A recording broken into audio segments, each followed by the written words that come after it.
আপনি যদি ফেসবুকের একজন রিলস ক্রিয়েটর হয়ে থাকেন তাহলে সেই ক্ষেত্রে আপনিও আপনার রিলসের মধ্যে বেশি পরিমাণে ভিউজ নিয়ে আসার জন্য কিন্তু নানা রকম পন্থাগুলো অবলম্বন করেন। তো বন্ধুরা, এইরকম একটি পন্থা আজকের এই ভিডিওটিতে আপনাদেরকে শেখাবো যে আসলে কিভাবে আপনি আপনার রিলসের মধ্যে বেশি পরিমাণে ভিউজ নিয়ে আসবেন। তো বন্ধুরা, ভিডিওটি খুবই ইনফরমেটিভ হতে চলেছে। অবশ্যই ভিডিওটি লাস্ট পর্যন্ত দেখুন। ভিডিওটি যদি লাস্ট পর্যন্ত দেখেন তাহলে আপনি জানতে পারবেন কিভাবে কনসিস্টেন্টলি রিলসের মধ্যে আপনি ভিডিও পাবলিশ করে আপনার ভিডিওগুলো দ্রুত ভাইরাল করে নেবেন। তো বন্ধুরা, ভিডিওটি শুরু করার আগে ছোট্ট একটি রিকোয়েস্ট, চ্যানেলে নতুন হয়ে থাকলে অবশ্যই চ্যানেলটি সাবস্ক্রাইব করে দেবেন। ফেসবুক পেজ থেকে দেখলে অবশ্যই ফেসবুক পেজটি ফলো করে দেবেন, যাতে করে ভবিষ্যতেও ফেসবুক রিলেটেড এমন আরও ইনফরমেটিভ কন্টেন্টগুলো আপনারা পেতে থাকেন। তো বন্ধুরা, ফেসবুকের মধ্যে আপনি যদি রিলস পাবলিশ করে দ্রুত ভাইরাল হতে চান এবং আপনার রিলসের মধ্যে যদি দ্রুত ভিউজ নিয়ে আসতে চান তাহলে সেই ক্ষেত্রে অবশ্যই আপনাকে কনসিস্টেন্টলি এখানে কিন্তু ভিডিওগুলো পাবলিশ করতে হবে। তো বন্ধুরা, এই কনসিস্টেন্টলি যে কনসেপ্টটি আছে এই কনসেপ্টটি তো অবশ্যই আপনাদেরকে বোঝাবো এবং কিভাবে আপনি ফেসবুকের মধ্যে কনসিস্টেন্টলি ভিডিও পাবলিশ করতে পারবেন এবং কোন বিষয়গুলো আপনি মানলে ফেসবুকের মধ্যে কখনোই আপনার শিডিউল ব্রেক হবে না এবং কোন বিষয়গুলো করলে আপনি একদম প্রতিনিয়ত আপনার নির্দিষ্ট টাইম অনুযায়ী ভিডিও পাবলিশ করতে পারবেন, এই সম্পূর্ণ বিষয়গুলো আলোচনা করব। তার আগে সর্বপ্রথম আলোচনা করে নিই এই কনসিস্টেন্ট বিষয়টি আসলে কি, বা এই কনসিস্টেন্ট সম্পর্কে আপনাদের অনেকেরই ভুল ধারণা আছে, সেই বিষয়টি আগে আপনাদেরকে ক্লিয়ার করে দিই। তো বন্ধুরা, ফেসবুকের ভাষায় কনসিস্টেন্ট বলতে যে বিষয়টি বোঝায় সেটি হলো ধারাবাহিকভাবে ফেসবুকের মধ্যে পোস্ট করা। এই ধারাবাহিকতা বলতে ফেসবুক যে বিষয়টি বোঝায় সেটি হলো আপনি যে নির্দিষ্ট বিরতিতে ভিডিও পাবলিশ করেন ফেসবুকের মধ্যে, অবশ্যই সেই নির্দিষ্ট বিরতিতেই আপনাকে প্রথম অবস্থায় ফেসবুকের মধ্যে অবশ্যই ভিডিও পাবলিশ করতে হবে। কিন্তু এই কনসিস্টেন্ট বিষয়টি সম্পর্কে আপনাদের মনের মধ্যে অনেকেরই ভুল ধারণা আছে, সেটি হলো হয়তোবা আপনাকে কনসিস্টেন্ট হতে হলে হয়তোবা প্রতিদিন আপনাকে ফেসবুকের মধ্যে ভিডিও পোস্ট করতে হবে। তো বন্ধুরা, কনসিস্টেন্ট যদি হতে চান তাহলে অবশ্যই আপনাকে প্রতিদিন ফেসবুকের মধ্যে ভিডিও পাবলিশ করতে হবে না। আপনি যে ভিডিও তৈরি করার সক্ষমতা আছে সেই সক্ষমতার উপরই আপনি কিন্তু কনসিস্টেন্ট থেকে ফেসবুকের মধ্যে ভিডিও আপলোড করতে পারবেন। আর সেই বিষয়টি হলো আপনি যদি প্রতি সপ্তাহে একটি করে ভিডিও আপলোড করেন তাহলে সেই ক্ষেত্রে অবশ্যই প্রতি সপ্তাহে যে দিনটি আপনি সিলেক্ট করবেন এবং যে সময়টি সিলেক্ট করবেন ঠিক প্রতি সপ্তাহে সেই একই দিন এবং একই সময়ে আপনার ভিডিওগুলো প্রতি সপ্তাহে পাবলিশ হতে হবে।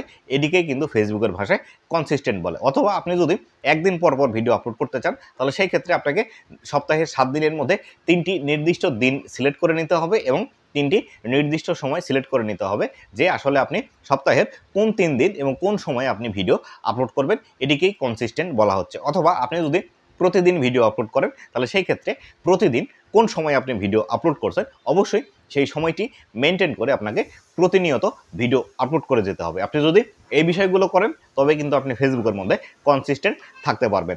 আর ফেসবুক রিলসের ক্ষেত্রে আপনি যদি বেশি পরিমাণ ভিউজ নিয়ে আসতে চান তাহলে অবশ্যই কিন্তু আপনাকে কনসিস্টেন্ট থাকা খুবই জরুরি একটি বিষয়। আর কিভাবে আপনি রিলসের মধ্যে কনসিস্টেন্ট থাকবেন এবার আসি সেই বিষয়টি সম্পর্কে। তো বন্ধুরা, আপনি যদি ফেসবুক রিলসের মধ্যে কনসিস্টেন্ট থাকতে চান তাহলে এই ক্ষেত্রে অবশ্যই আপনাকে যে বিষয়টি সর্বপ্রথম মেনটেন করতে হবে সেটি হলো আপনি যে রিলেটেড ভিডিও তৈরি করেন বা যে রিলেটেড ভিডিওগুলো ফেসবুকের মধ্যে পাবলিশ করতে চাচ্ছেন আপনাকে অবশ্যই একটি খাতা অথবা একটি ডায়েরি নিতে হবে এবং ডায়েরির মধ্যে কমপক্ষে 50 থেকে 100টি ভিডিওর টপিক আগে থেকে লিখে নিতে হবে। আপনি এই বিষয়টি করতে পারেন যারা অলরেডি ভিডিও তৈরি করছে তাদের দেখে দেখে আপনি তার টপিকগুলো সিলেক্ট করে নিতে পারেন, অথবা আপনি যে ক্যাটাগরিতে ভিডিও তৈরি করতে চাচ্ছেন সেই ক্যাটাগরি সম্পর্কে আপনার যদি বিশদ ধারণা থাকে তাহলে সেই ক্ষেত্রে আপনি নিজে থেকেই বের করে নিতে পারবেন কোন ভিডিওর পর কোন ভিডিও আপনি আপলোড করবেন, কোন টপিকের পর কোন টপিকের ভিডিও দিলে আপনার দর্শকরা বেশি পছন্দ করবে। এই বিষয়টি সর্বপ্রথম আপনাকে আগে 1 থেকে 2 দিন বা 3 দিন যে সময় লাগুক না কেন আপনার ভিডিও তৈরি করা বন্ধ করে সর্বপ্রথম আপনাকে এই ভিডিওর টপিকগুলো খাতায় লিখে নিতে হবে। খাতায় লিখে নেওয়ার পর তারপরে আপনাকে যে বিষয়টি করতে হবে সেটি হলো আপনাকে অবশ্যই যে বিষয়গুলো আপনি নোট করলেন সেই বিষয়টি আগে থেকেই আপনাকে একটু স্টাডি করে নিতে হবে যে আসলে এই যে বিষয়গুলো আপনি লিখলেন এই বিষয়গুলো সম্পর্কে আপনার আর কোনো ভিডিও দেখতে হবে কিনা, বা আপনি ভিডিওর মধ্যে কোন কথাগুলো বলবেন, কোন কথাগুলো বলা যাবে না, কোথায় 5 লাইন দেবেন, এই বিষয়গুলো আগে থেকে আপনাকে সিলেক্ট করে নিতে হবে। সিলেক্ট করে নেওয়ার পর আপনাকে ভিডিওগুলো তৈরি করতে হবে। এবার আসি আপনি কিভাবে ভিডিও তৈরি করবেন এবং পোস্ট করবেন। আপনি যখন আপনার রিলসের টপিকগুলো লেখা শেষ হয়ে গেল তখন আপনাকে একসাথে অনেকগুলো ভিডিও আগে প্রথমে তৈরি করে নিতে হবে। আপনি প্রতিদিন একটি দুটি করে ভিডিও আপলোড তৈরি করলেন এবং প্রতিদিন একটি দুটি ভিডিও আপলোড করলেন, এভাবে কিন্তু আপনাকে ফেসবুকের মধ্যে কাজ করা যাবে না, তাহলে কিন্তু আপনি কখনোই কনসিস্টেন্ট থাকতে পারবেন না। তাই অবশ্যই আপনি যখন আপনার ভিডিওর টপিকগুলো লেখা হয়ে যাওয়ার পর আপনাকে যে কাজটি করতে হবে সেটি হলো একসাথে আপনাকে অনেকগুলো ভিডিও তৈরি করে নিতে হবে। একসাথে অনেকগুলো ভিডিও তৈরি করে নিলে যে সুবিধাটি পাবেন সেটি হলো ফেসবুকের মধ্যে আপনি একটি ভিডিও আপলোড করেন প্রতিদিন অথবা দুইটি করে ভিডিও আপলোড করেন, আপনি নির্দিষ্ট যে টাইমটি আছে এই নির্দিষ্ট টাইমে আপনাকে সেই ভিডিওগুলো শিডিউল করে রাখতে হবে। শিডিউল করার জন্য আপনি ফেসবুকের যে মেটা বিজনেস সুইট অ্যাপ আছে এটির সাহায্য নিতে পারেন অথবা ক্রোম ব্রাউজারে গিয়ে ডেস্কটপ ভার্সনটি অন করে নিয়ে তারপরে আপনি ক্রোম ব্রাউজার থেকে আপনার রিলসগুলো আপলোড দেবেন, তাহলে সেইখানে খুব সহজেই আপনারা আপনাদের রিলসগুলো শিডিউল করে রেখে দিতে পারবেন। আর যখন আপনি একসাথে বেশি করে ভিডিও তৈরি করে নেবেন তখন কিন্তু আপনি একসাথে অনেক কয়দিনের রিলস ভিডিওগুলো শিডিউল করে নিতে পারবেন। এক্ষেত্রে আপনাকে যদি প্রতিদিন একটি করে ভিডিও আপলোড করতে হয় তাহলে সেই ক্ষেত্রে যে নির্দিষ্ট টাইমটি আছে সেই নির্দিষ্ট টাইমে প্রতিদিন আপনি একসাথে 10টি 15টি 20টি ভিডিও আপলোড করে শিডিউল করে রেখে দিলেন, একের পর এক আপনার ভিডিওগুলো পাবলিশ হতে শুরু করবে। অথবা আপনি যদি চান প্রতিদিন দুইটি করে রিলস ভিডিও আপলোড করতে, তাহলে সেই ক্ষেত্রে আপনার নির্দিষ্ট যে দুইটি সময় আছে সেই নির্দিষ্ট দুইটি সময়ে আপনি প্রতিনিয়ত ভিডিও শিডিউল করে রেখে দিবেন, অটোমেটিকলি পাবলিশ হতে শুরু করবে। এই কাজটি যদি আপনি করেন তাহলে সেই ক্ষেত্রে যে সুবিধাগুলো পাবেন সেটি হলো আপনি যদি মনে করে থাকেন প্রতিদিন আমি ভিডিও তৈরি করব এবং প্রতিদিন ভিডিও আপলোড করব, তাহলে সেই ক্ষেত্রে এখানে কিন্তু নানা রকম অসুবিধার সম্মুখীন আপনি হতে পারেন এবং এর ফলশ্রুতিতে আপনি কিন্তু কনসিস্টেন্ট থাকার যে বিষয়টি আছে এটি কিন্তু ব্রেক হয়ে যেতে পারে। দেখুন, আপনার আজকে কোনো এমন জরুরি কাজ আছে যে কাজটি আপনাকে করতেই হবে এবং সেই কাজের যে সময় এবং আপনার ভিডিও আপলোডের যে সময়টি আছে সেই সময়টি কিন্তু অনেক সময় একই হয়ে যেতে পারে।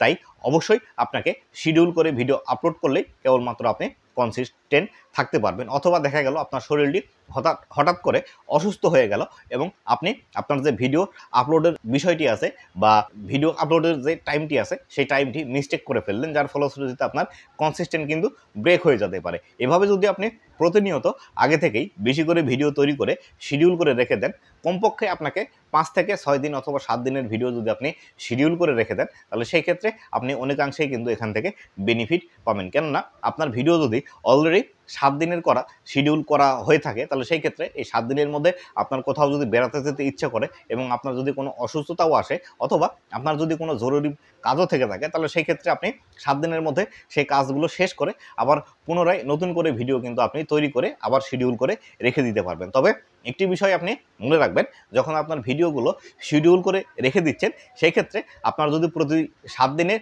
ভিডিও একসাথে শিডিউল করে রেখে দেন, আপনি যদি আবার মনে করেন এই 7 দিনে আর ভিডিও তৈরি করব না, 7 দিন পরে গিয়ে ভিডিও তৈরি করব, তাহলে কিন্তু আপনার এই কনসিস্টেন্ট বিষয়টি কিন্তু আবারও ব্রেক হয়ে যেতে পারে। তাই অবশ্যই আপনাকে যে কাজটি করতে হবে, আপনি যদি একসাথে 7 দিনের ভিডিও তৈরি করে 7 দিনের শিডিউল করে রেখে দেন সেই ক্ষেত্রে পরবর্তীতে আপনাকে 1 দিন 2 দিন রেস্ট নিয়ে অবশ্যই আপনাকে আবারও ভিডিও তৈরি করে আবারও শিডিউল করে রেখে দিতে হবে। এভাবে কিন্তু আপনার কাজের গতি ঠিক থাকবে এবং আপনি কিন্তু নতুন নতুন বিষয় নিজে থেকে এক্সপ্লোর করতে পারবেন এবং যে ভিডিওগুলোতে আপনার বেশি পরিমাণ ভিউজ আসবে সেই ভিডিওগুলো নিয়ে কিন্তু আপনার পুনরায় আবার ভিডিও তৈরি করতে পারবেন। এভাবে কিন্তু ফেসবুকের মধ্যে কনসিস্টেন্ট থেকে দ্রুত আপনার রিলসের মধ্যে বেশি পরিমাণে ভিউজ নিয়ে আসতে পারবেন। তো বন্ধুরা, যে বিষয়টি সম্পর্কে আজকে আলোচনা করলাম এই বিষয়টি যদি আপনি রেগুলার 1 থেকে 1.5 মাস করতে পারেন তাহলে সেই ক্ষেত্রে অবশ্যই আপনার 1-2টি রিলস ভিডিও ভাইরাল হবেই এবং একটি রিলস ভিডিও ভাইরাল হলেই কিন্তু আপনি এখান থেকে অ্যাডস অন রিলস মনিটাইজেশনটি পেয়ে যাবেন এবং ফেসবুক থেকে ইনকাম জেনারেট করতে শুরু করবেন। তো বন্ধুরা,